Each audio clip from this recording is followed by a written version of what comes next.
And so approximately 200,000. 200,000 jobs. Yeah. And how many retained? I think that's created and retained. So it's 200,000 retained and created, so a total of 200,000. Yeah, and then, of course, Excelsior tax credits and other projects like that are on top of that. So we have some Excelsior credits in the REDC process, but then there's also additional business development projects on top of that. So each job, if my math is right, costs us about $300,000, and you wouldn't know the average salaries of these jobs. Well, Because I'm just trying to see the cost effectiveness. If we created 300,000 jobs, or 200,000 jobs, it costs us $300,000 a job, and the average salary was, say, $100,000, which I know it isn't.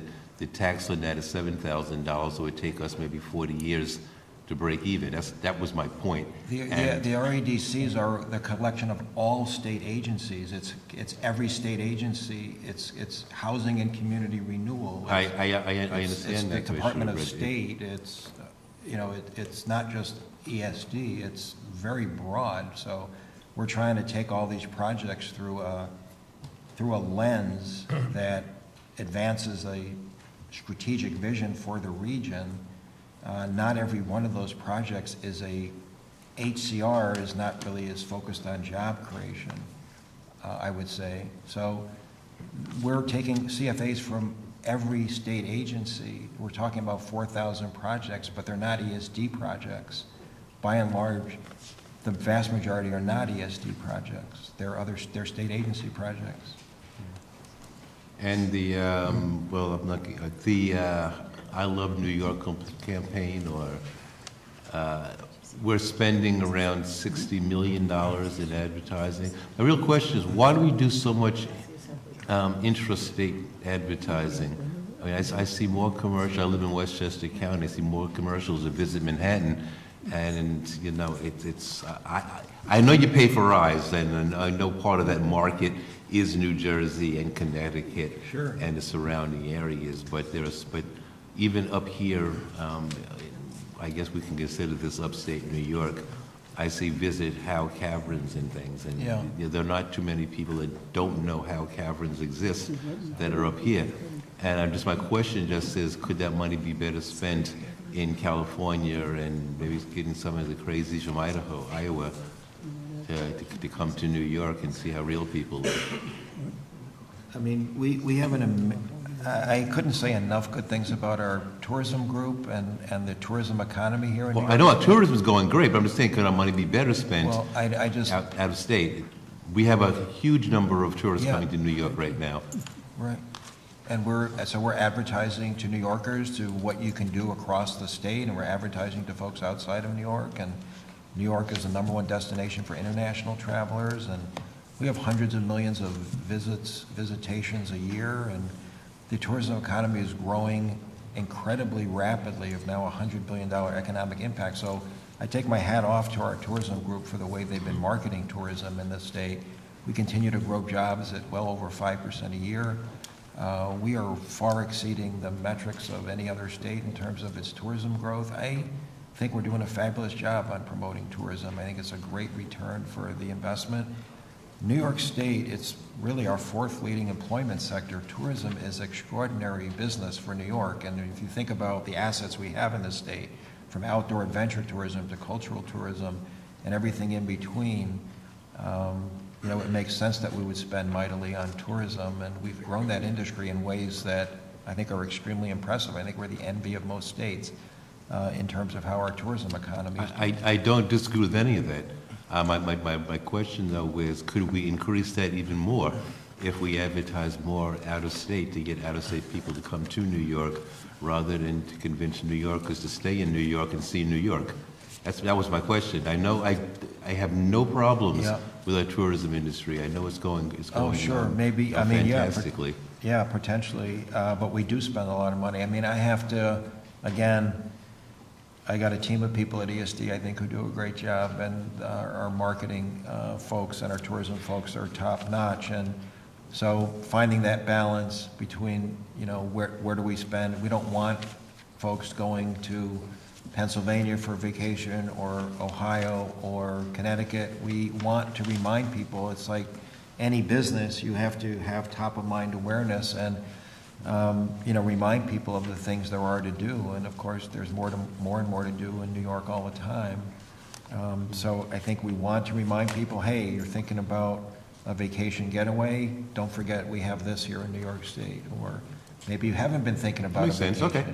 but now you need to take a vacation. So, we're promoting the economy, we're promoting it outside of New York, and we're promoting it inside New York. And I think, we're leaving it to our ad and our tourism folks to kind of find the right balance. But so far, it feels like it's working. And the celebrities that do those commercials, do they do it pro bono or gratis for I believe they free do. publicity, or we pay them? I know. I think Rhoda in our ESD office is always twisting arms to get them to do it. And I think many, if not all of them, are on a pro bono basis. But I can't speak with certainty, but I know many of them are. Thank you. Thank you. Thank you very much. Senator? Yes, thank you. President Zemsky, I just had a few more specifics about the governor's proposal that I wanted to ask you about. In the 2017 executive budget, it would authorize $85 million in settlement funds for services and expenses, loans, grants, and costs associated with economic development and infrastructure. And I was wondering if you'd be able to give us a little bit more information on how those funds would be spent. It's been an interesting year. It would be spent on business attraction, business retention, and business opportunity. I found myself unexpectedly spending time this year in places like with companies like Kraft Heinz, and in Messina with Alcoa, and other circumstances that present themselves. So it's for economic infrastructure. It's not necessarily 100% committed to ESD, but depending on how DOB allocates it, it's possible that we could use it at ESD. I just think it's important to recognize that there are contingencies. We need some contingencies. We need to be able to respond from time to time to circumstances that were unexpected. So I think it's to kind of traditional economic development objectives and trying to address circumstances that present themselves from time to time. But it's not, I don't believe it's necessarily fully committed to ESD.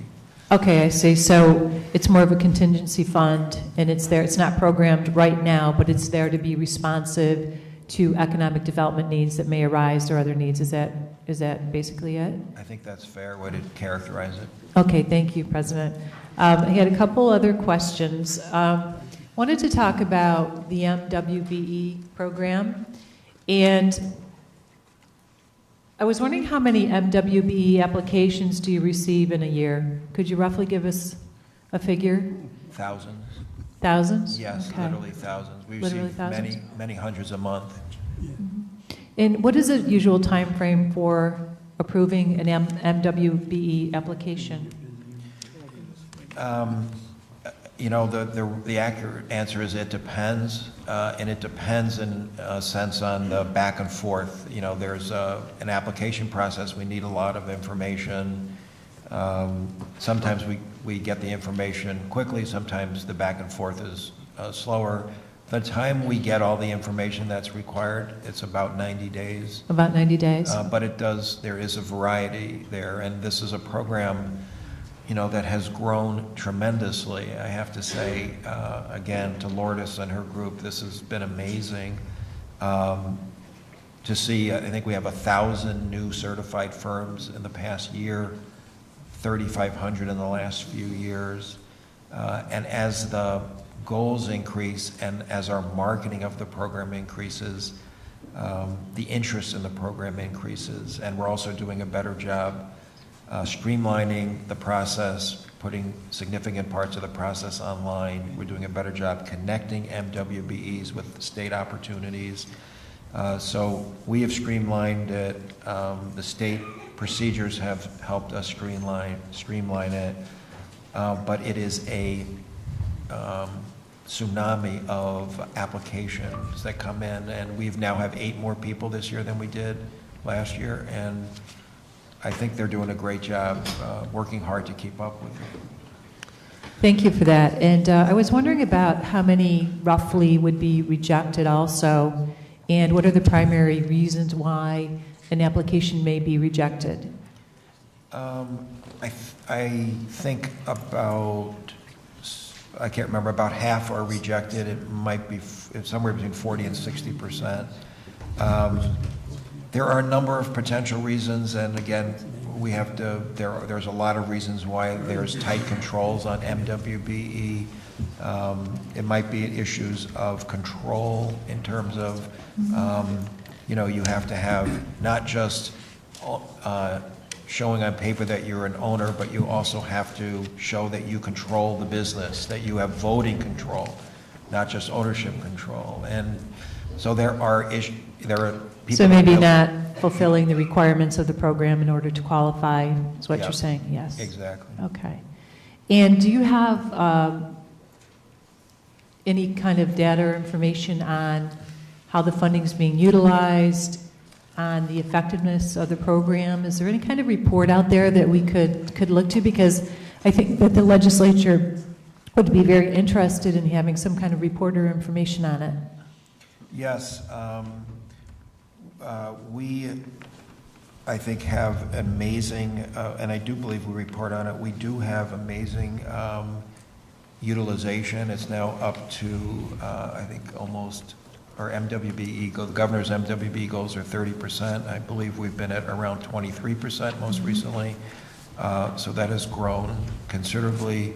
And I will get back to you with specific information. Thank you very much, President. I really appreciate it. I know you just brought up the 30% figure, and I was wondering, is ESDC requiring every applicant to utilize 30% of MWBE subcontractors or vendors? Is that the current requirement, or is that something aspirational that the governor would like to see happen? It's a goal, and it's a goal. So some projects can exceed it, some projects can't meet it, but it's not. It's a goal for the program, and it varies by project. Does ESDC take into consideration the region when applying for the 30% goal? Because, as you know, for example, in some areas of the state, there may be a higher concentration of MWBE businesses, while there may not be in others. And I have had some businesses concerned, maybe projects were going to occur, and then they have to go across the state to another region to find these companies, and then as a result, local people seem to be shut out of the process. So could you address that, please? You know, the disparity study is really what the MWBE process and rules and law is based on, and so we're trying to give opportunity where there was a lack of opportunity for people. And so the idea is, if you're able, an MWBE firm, and you're able to provide that service out of your home market, then you should have the opportunity to do so. There's lots of businesses in New York State that do business in different regions of the state. So we don't want to preclude MWBE firms in one part of the state from providing services in another part of the state. I think that's reasonable. There are times and circumstances where you know, the service that you're looking for doesn't have an MWBE supplier or suppliers that can provide that service in that location at that time for whatever series of reasons. So clearly there are waivers, that does happen, but we try to give MWBEs, that's the point of the program, the opportunity to participate throughout the regions of the state. Thank you very much for that answer. And so the latest disparity study is due on August 15th, I believe, of this year, and so we look forward to that information. Yep. I did want to ask about the Security Through Advanced Research and Technology, the START program, and under the executive proposal, he's recommending $6 million in funding, and that's an increase of approximately $1.4 million over 2016. So could you give us a little overview of the START program and explain why the additional funding is necessary? It's a program where the state increases the likelihood that maybe a research institution, a university, or other would land federal funds. So there are times when, in order to get the federal money, you need to show state support. And so, to some extent, the increase here is a reflection on the success of the program. We think that we have more and more opportunities to leverage state money to bring in federal research money, and that's why it's increased. I see. Thank you for that answer. I would like to, Assembly, I know they've been joined by several new members who have come today, so. Yes, we've been joined by Assemblyman McLaughlin and Mosley. And Yes. I think I was next.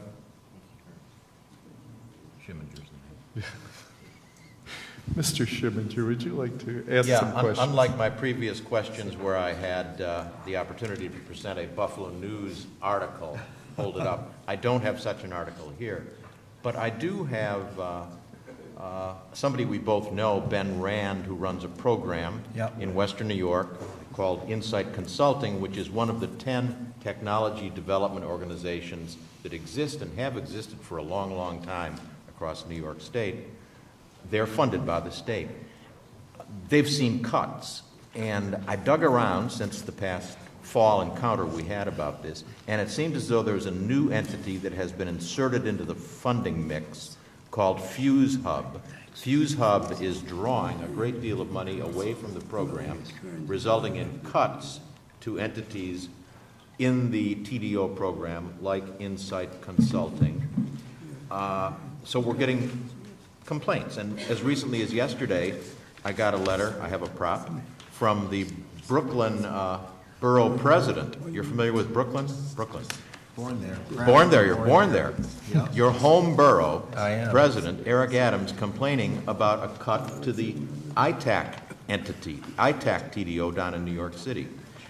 What can I tell the likes of Ben Rand and Brooklyn Borough President Eric Adams about what's happening?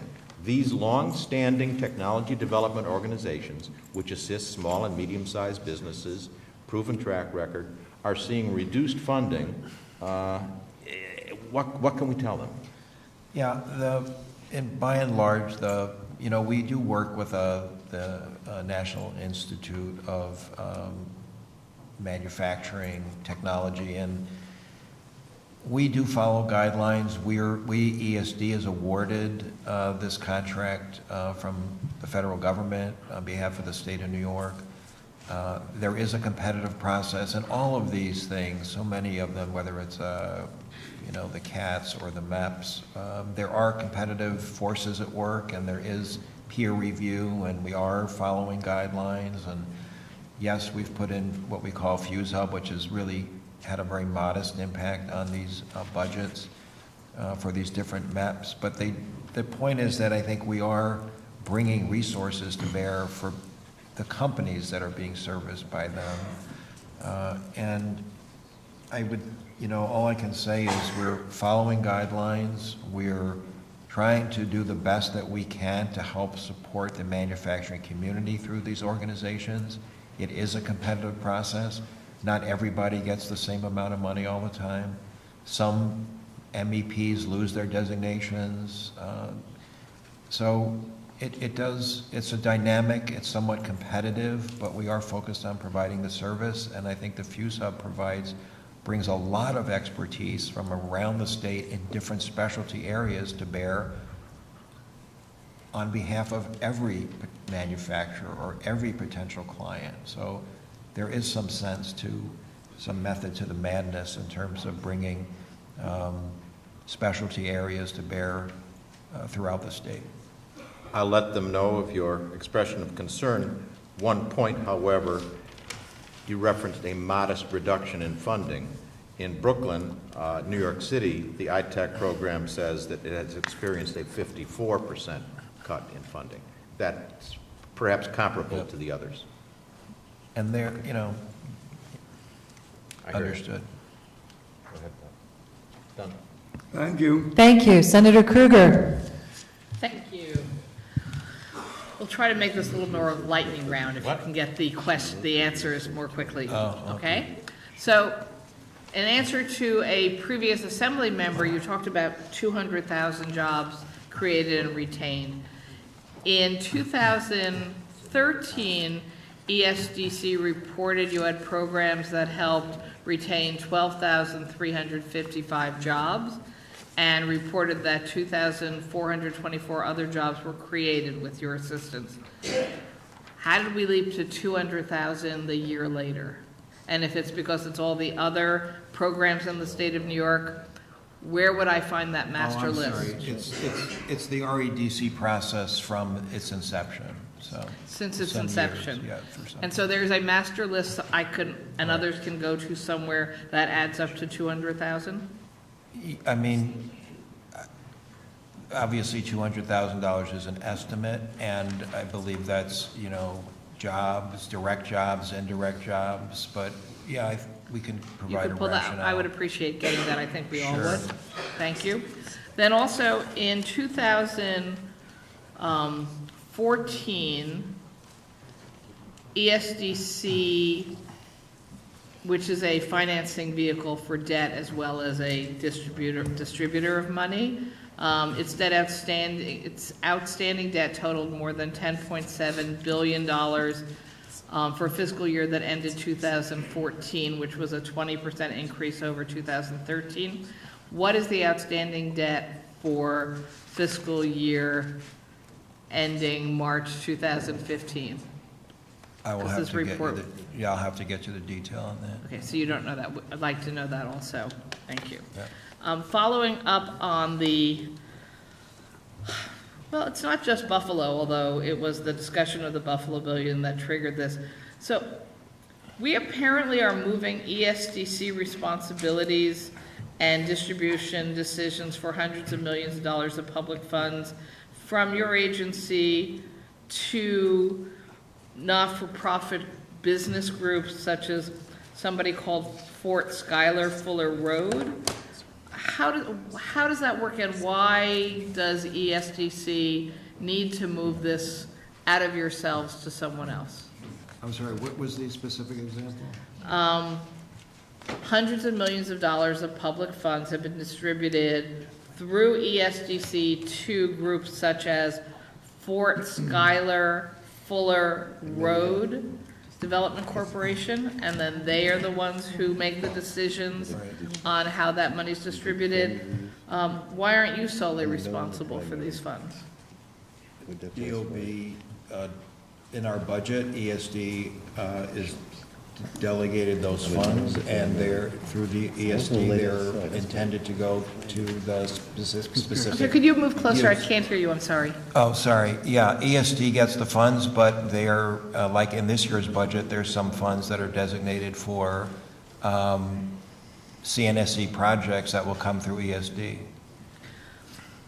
And who's responsible for monitoring how that money's spent or enforcing clawback provisions or evaluating the metrics? You or that separate entity? Yeah, so ESD does play a role. We make sure that the money is spent appropriately and consistent with the legislation.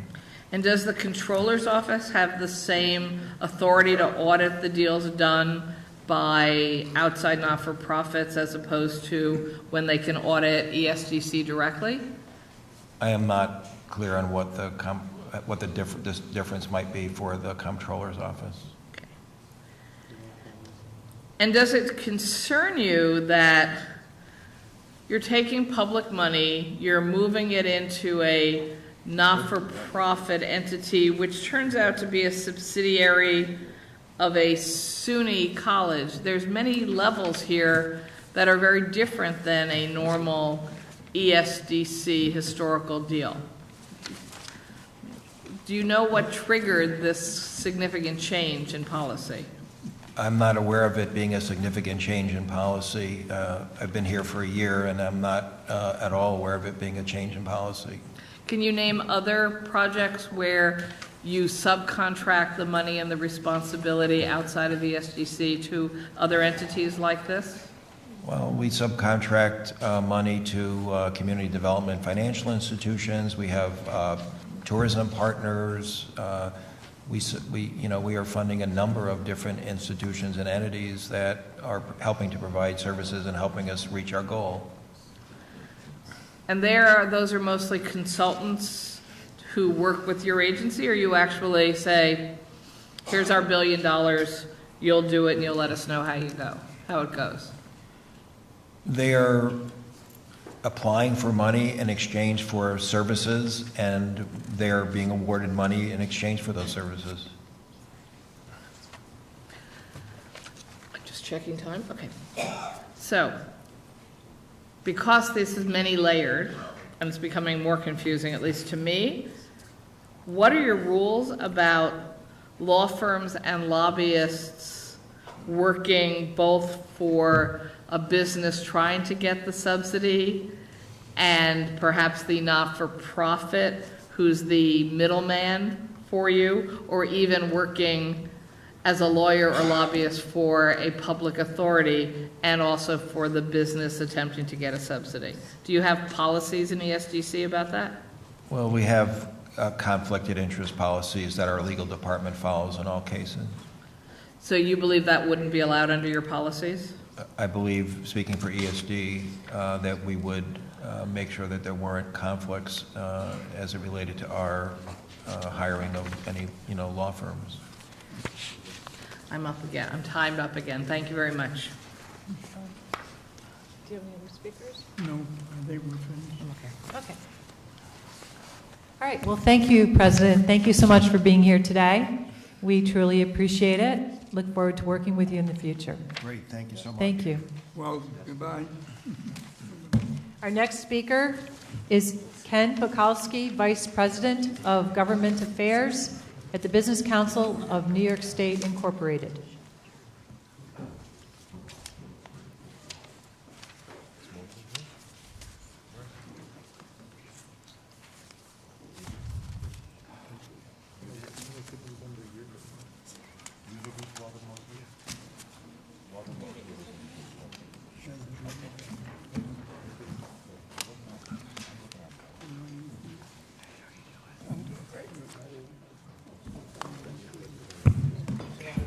Good afternoon.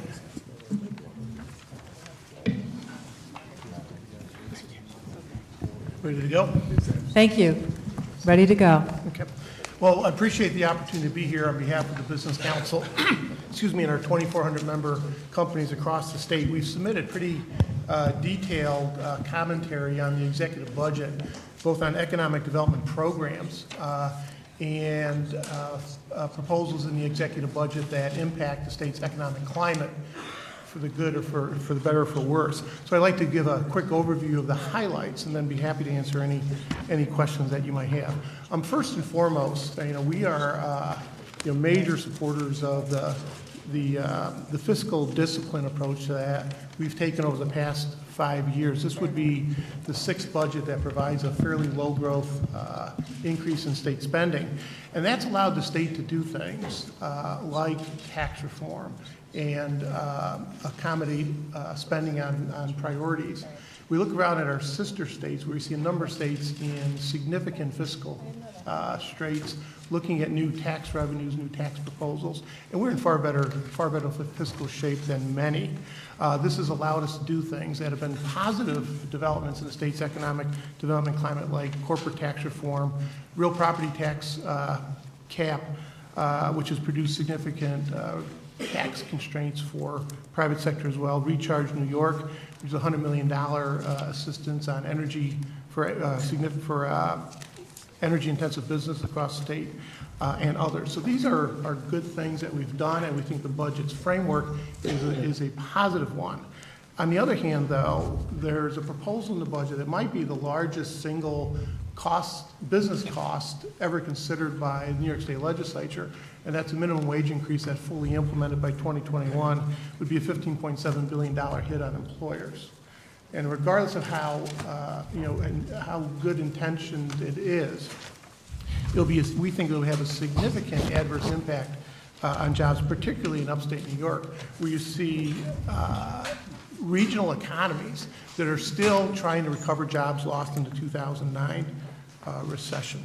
And we've included in our testimony data that shows since 2000 to since 2008, which is the pre-recession peak for many, for jobs in many regions of the state in the last couple of years, you see significant, fairly positive job growth in New York State.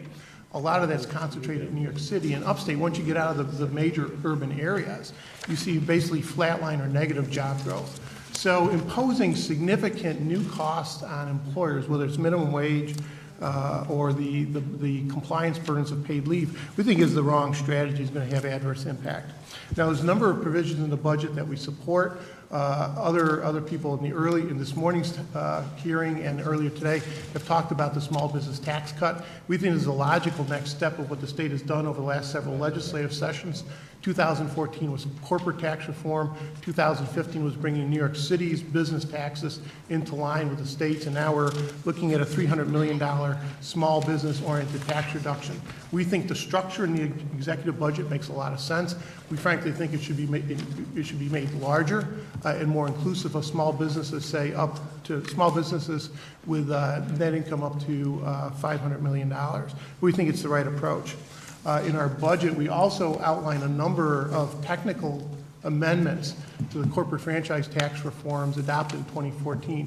For the most part, are addressing unintended consequences, imposing taxes in ways that were never intended. So these reforms could be done without any impact on the state's fiscal plan because it's addressing revenue streams that the state never anticipated when the reforms were adopted in the first place. I'd like to mention just a couple of economic climate issues that we think are critically important and are broad-based impact on business that the legislature needs to consider when they're doing the budget. You probably hear from your business constituents about concerns about the rising cost of workers' compensation. There's some very useful reforms in the package. There's one major missing one, and that is addressing this issue known as permanent partial disability caps. It was a central cost-saving reform that was adopted as part of the 2007 comp reform package. It's never been well implemented, and we've been talking to the administration and members of the legislature to say this is the opportunity to get that done. That would have a significant cost savings for employers across the state. Other things like CPA, the earlier panel talked about regulatory issues where New York State is different than most states that are they're impairing business' ability to grow. New York State is one of only 3 states in the U.S. that does not allow for non-CPA minority ownership in CPA firms. And this has impaired growth where you have a CPA firm that's looking to expand into consultancy and various business activities that does not require a licensed CPA to do. It has been a challenge for some employers to attract the high-quality staffing that they'd like to take advantage of business opportunities that could be in New York State and elsewhere. Any number of other issues of interest to us. Obviously, the budget's a comprehensive proposal. But with that, I see the clock coming down. I'd like to stop and take any questions you have on those topics or others that we are addressing in our written testimony today. Thank you very much. Any questions? I'm still reading, so I thank you for the very detailed testimony, and I will be happy to follow up with you. Thank you.